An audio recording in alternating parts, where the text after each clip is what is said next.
What a strange day to tell our friends we're out here wondering whether women's sports are legal.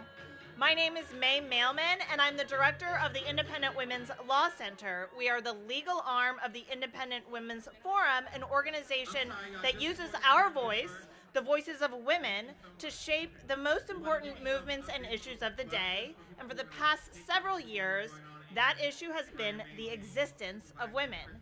This past year, I also served as the senior policy strategist in the Trump White House. One of the big reasons I took the job, besides the honor of serving our great president, is to ensure the federal government righted the many wrongs imposed by the Obama and Biden administrations that degraded the rights of women.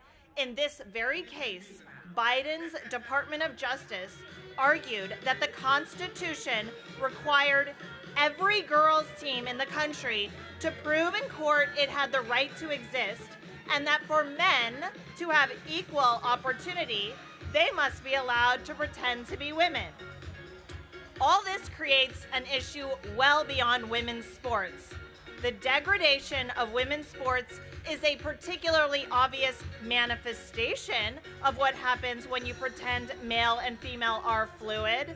So is the manifestation of males abusing women in women's prisons, and so is the manifestation of men violating the privacy of women in women's sorority homes and junior high bathrooms.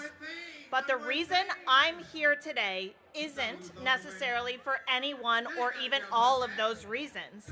It is to spotlight and to ultimately eliminate that elites in our country, left-wing donors, federal judges, elected politicians, and university leaders have purposefully sold the lie that you can be free from the reality of sex. They know it's not true, but they sell it anyway. You can't be freed from the reality of sex. This coming from someone who gave birth 9 weeks ago and is here with all of my breast milk and pump supplies. You can't be freed from the reality of sex. Our nature is real, it exists, and it is good. Discarding reality is not just an issue of sex. Finding and pursuing truth is one of the fundamental values of Western civilization.